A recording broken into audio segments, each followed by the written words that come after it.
Greetings once again, ladies and gentlemen. I'm back this Thursday with another edition. No, it's a brand new edition. We've been doing in our kind of flagship podcast, because I do a lot of different podcasts, but the flagship, the one that kind of has been central to me for the last maybe a couple of years, has been Interesting Ideas. And we've had a variety of other ones, and I'm always in the mind and in the mood to change new, do new, brand new. One of my favorite songs is You Make Me Feel Brand New. That shows how old I am. Come to new ways.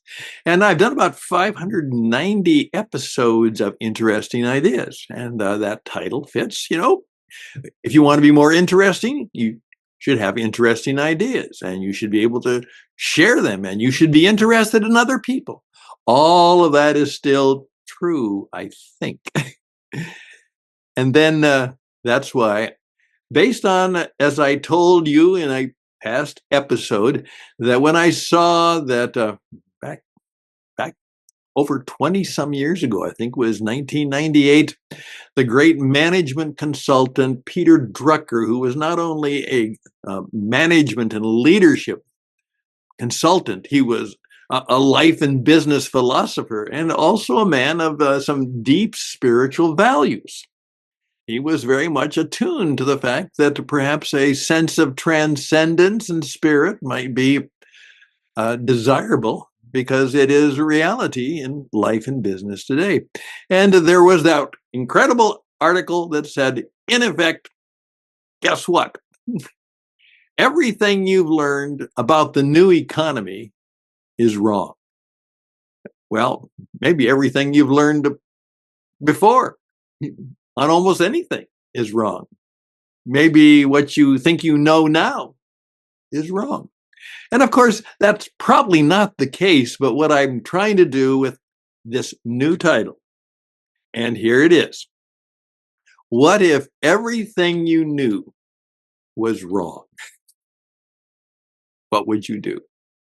And then what we're simply going to introduce, how about thinking about some inconvenient ideas? Just right now, they're inconvenient for you because they put you a little bit off balance. They've got you a little bit wondering, maybe doubting, maybe speculating, maybe thinking. They don't fit into our desire to have convenient, sure certainty. It's an idea that at least modestly and maybe kind of right now, it's inconvenient. Now, it might become very convenient. In fact, it might even become a conviction. But right now, maybe for some people, it's inconvenient. So it's going to be a program, what if everything you knew was wrong? And maybe you have some inconvenient ideas. Now, if you think about it, that means I can talk about almost anything. And that's probably what I will do. But it is the mindset of the truly successful person. And that is, they have strong convictions, strong intentions, they're strong-minded, they're tough, and they're focused. But they're always willing to say, maybe I could be wrong. I'm sorry. I shouldn't have said that. That was not right. Right now, we are going through a situation, particularly in North America, and I guess it's a reflective of the situation around the world in many ways, is that as more and more has been discovered about the mental and physical plight of former President Joe Biden, where a number of people said that obviously he wasn't, at least to them, it was obvious that he was a very troubled and maybe incompetent man, and he wasn't being able to do the job right. Well, of course, now that much of that has been confirmed. Now these people are having to think about, well, uh, um, what do I say if do I admit I was just wrong, that I messed up, that the people who I dislike, I maybe dislike a lot, and they were right and I was wrong? That's a hard thing to be or do.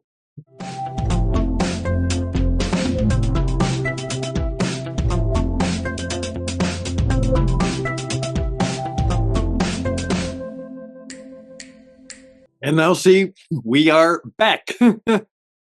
And we eliminate all the flashy lights, and now we are focused on what if everything you thought you knew, oh, was wrong. Uh, I'm Stan, and with inconvenient ideas. Now, what we're simply doing is giving myself a permission to talk about a whole lot of things, I guess, kind of put my glasses adjust and say, okay, I'll talk about whatever I want to talk about, which somewhat I can do because every idea could be inconvenient for somebody. But what I'm really seeking to do is to give us permission to actually walk into those arenas, not to offend, not to cause chaos or disruption or crisis, but simply to do what I believe is the mark of someone who grows older gracefully. And I'm seeking to do that is that we are ready to deal with ideas that might be at this stage in our lives, whatever stage we're at. It's inconvenient. It's different. It's not what we knew. It's not what we believed was true. We may have to change our thinking, and the ability to hold on to some very firm convictions and things that have been very meaningful to us. But in terms of many other things that we are ready to deal with, an idea that is inconvenient. And you know what? Maybe as uh, as happened to me a number of times, it was a, "What do you mean? I don't know about that." And then finally to say, "You know what? That's a convenient idea for me. In fact, I think it's becoming a conviction for me." And I think that's the way we go and grow, the way we stay more fully alive, the way we stay more connected to our children, our grandchildren, and to other people, is that they sense that there is a strength, but perhaps a softness in us because we live in a world of changing venues, ideas, and values. And we are strong enough to know, as one of my friends said to me, he said, the older I get, the less and less things I'm sure of. And then he paused. He says, but the things I'm sure of have become stronger and more meaningful to me. And so that's where I'd like this to go. Let's have fun with it many times because that's a crazy idea. But my goodness, if I'm wrong, and let's enjoy the conversation of dealing with ideas. Interesting ideas, inspirational ideas, investigative ideas, interrogative ideas, inspiring ideas. Absolutely. But also, perhaps, having the courage and the ability to also bring in um, some inconvenient ideas and be willing to talk and think about them and to take action to make our life and our business. Because you say, well, Stan, I'm not in business. Everybody has a business all their life. Yes, I'm way past retirement age and I'm nowhere close to doing that. In fact, I'm starting new businesses all the time. However, we all have work to do. We all have relationships to nurture. We all have contributions we can make. We are all called to be people who are living in the encore of life.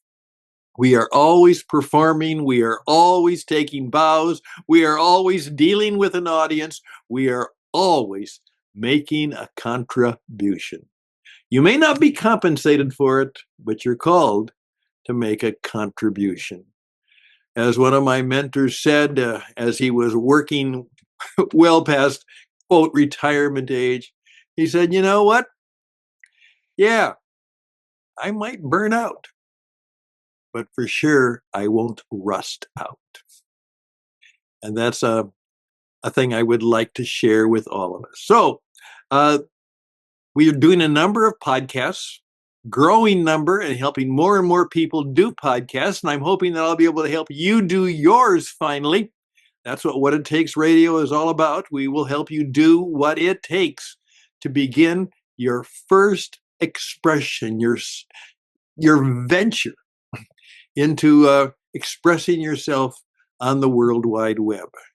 I loved a story about an 82-year-old woman who decided to get her friends in a church group together, and she started doing a podcast. And guess what? It's grown with a worldwide audience. And she's having the time of her life. And at the same time, making friends all around the world. And as she would have said, I never thought, who would have thought? Me, a disc jockey. And she's more than that. She's also a counselor and a guide and a friend and a helper. So we're going to go up with it. What if everything you thought you knew was wrong? Let's deal with some inconvenient ideas. I don't know where this is going to end up. I just knew it was time to change, and this was a fun thing to think about, and some of you helped me. Some of you helped me, and that line now is going to be our new north direction, North Pole, our new North Star, to be able to deal with inconvenient ideas and have the courage to, with a smile and with a sense of wonder, say, what if everything I thought I knew was wrong? What should I do? Hey, all the best and blessings to you. Reach out to me, Stan Houston. Yeah, Stan Houston. And Stan at witradio.net. Stan at witradio.net. I do a lot of coaching. I do a lot of speaking. I do a lot of presenting. I get a lot of people like you on the radio. And at my age and stage, most of the things I do, I'm pretty good at. And I'm smart enough to know that there are things I can't do anymore, and I don't do them anymore. All the best. Bye for now.